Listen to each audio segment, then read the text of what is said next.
നിങ്ങളുടെ favourite shows ഇനി ഒരിക്കലും മിസ്സാവില്ല. ഇപ്പോൾ C5 കാണും നിങ്ങളുടെ ഫേവറേറ്റ് ഷോസ് തികച്ചും സൗജന്യമായി.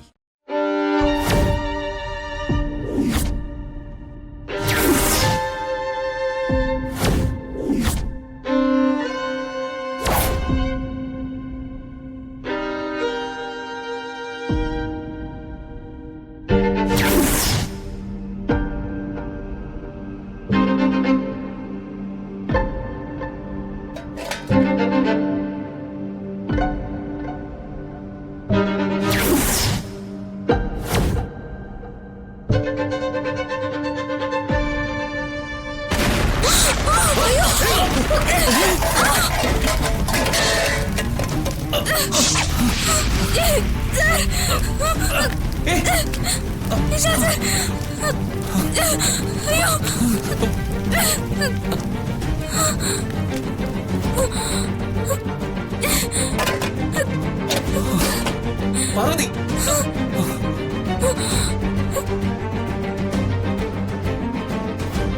പാർവതി സർ,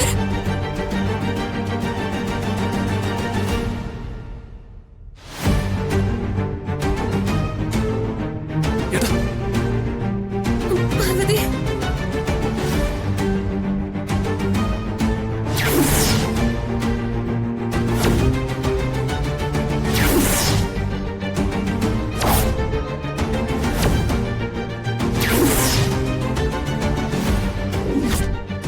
എങ്ങനെയാ ഈ പൊട്ടിത്തെറി ഉണ്ടായത്?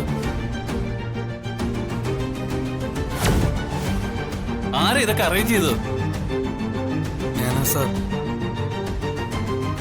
പക്ഷേ പൊട്ടിത്തെറിക്കാൻ മാത്രം അടുപ്പിലൊന്നും ഉണ്ടായിരുന്നില്ല, അതെനിക്ക് ഉറപ്പാ.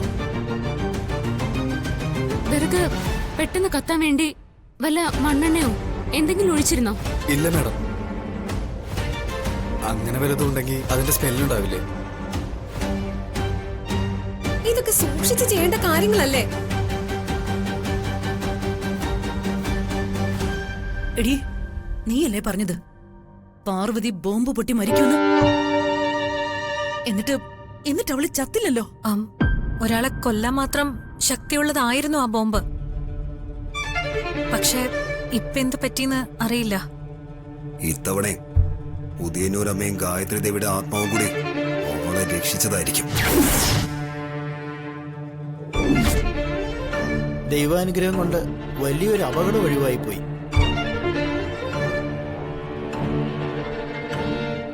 ഇനി ഏതായാലും ഇവിടെ പാചകം വേണ്ട മാഡം.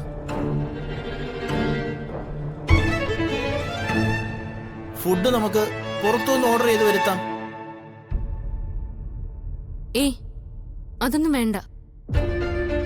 ഏതായാലും വലിയ അപകടമൊന്നും ഉണ്ടായില്ലല്ലോ.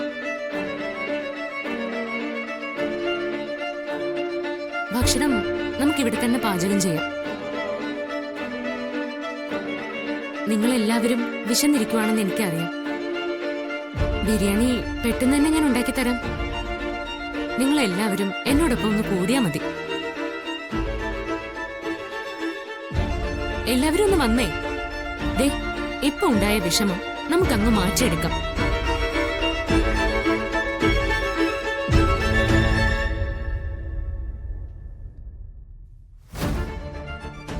സ്വന്തം ചേച്ചി മരണമുഖത്ത് നിന്നും എന്തോ ഭാഗ്യത്തിനാ രക്ഷപ്പെട്ടു വന്നത്. അതറിഞ്ഞിട്ട് നിനക്ക് നിസാര ഭാവം. നിനക്ക് അല്പമെങ്കിലും പാർവതിയുടെ സ്നേഹമുണ്ടോ? അവൾ ഏതായാലും രക്ഷപ്പെട്ടല്ലോ, പിന്നെന്തിനാ വീണ്ടും അതോർത്ത് പരിതപിച്ച് കണ്ണീരൊഴുക്കുന്നത്? അതിന്റെ ആവശ്യമൊന്നുമില്ല. പല്ലവി, നിനക്ക് നാളെ ഇതുപോലൊരു അവസ്ഥ വരുമ്പോഴേ ഈ സിറ്റുവേഷന്റെ സീരിയസ്നെസ് നിനക്ക് മനസ്സിലാവും. ഇന്ന് പാർവതിക്കുണ്ടായ അനുഭവം നിനക്കാണ് ഉണ്ടായിരുന്നെങ്കിൽ പാർവതി ദേ ഇപ്പോഴും നിന്നെ വിട്ടു മാറാതെ നിനക്കൊപ്പം തന്നെ ഉണ്ടായേനെ. നീ എന്താ ചെയ്ത്? പാർവതിയുടെ ഒരു ആശ്വാസമാക്കെങ്കിലും നീ പറഞ്ഞോ? മതി സാറേ, നിർത്തിയേക്ക്. എനിക്ക് പാർവതിയുടെ മുന്നിൽ ചെന്നെന്ന് സഹതിപ്പിക്കാനൊന്നും നേരമില്ല. ചേച്ചി സാറിന് എന്തോ കൈവശം തന്നിട്ടുണ്ട്.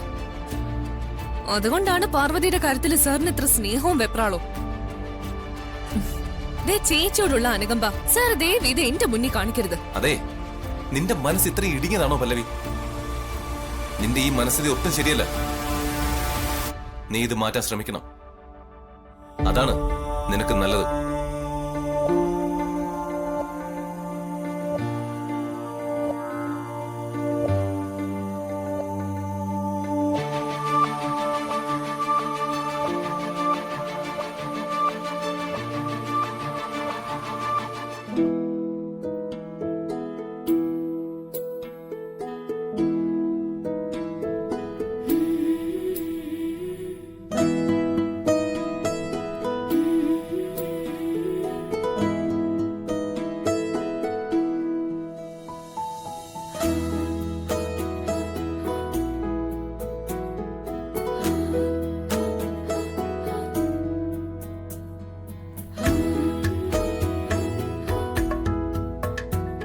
ഇപ്പോ വേദനയുണ്ടോ?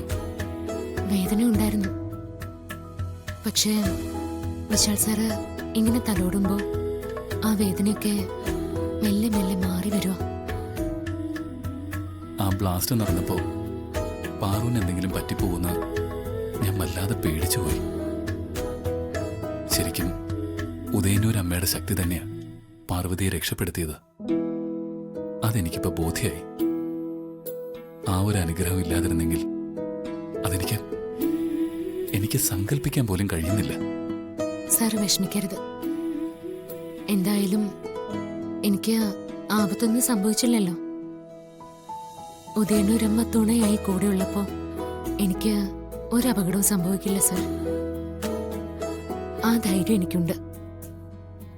ആ സമാധാനം സാറിനും ഉണ്ടാവണം.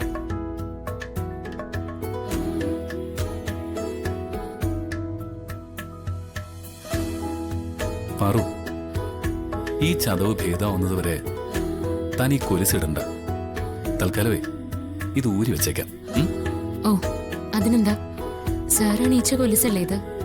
സാറ് തന്നെ ഇത് ഊരി വെച്ചോളൂ.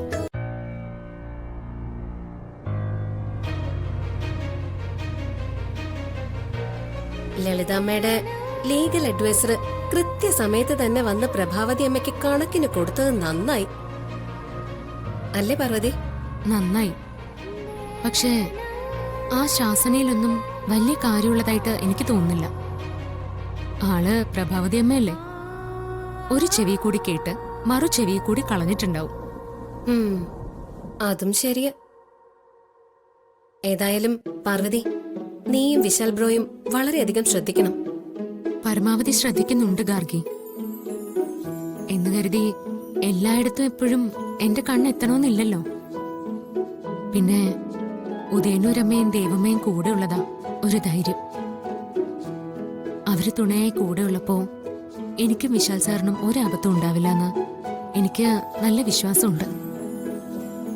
എന്താപത്ത് വന്നാലും കഴിഞ്ഞ ദിവസം കണ്ടതുപോലെ അവരുടെ ശക്തിയാൽ അതെല്ലാം തട്ടിമാറിപ്പോവും.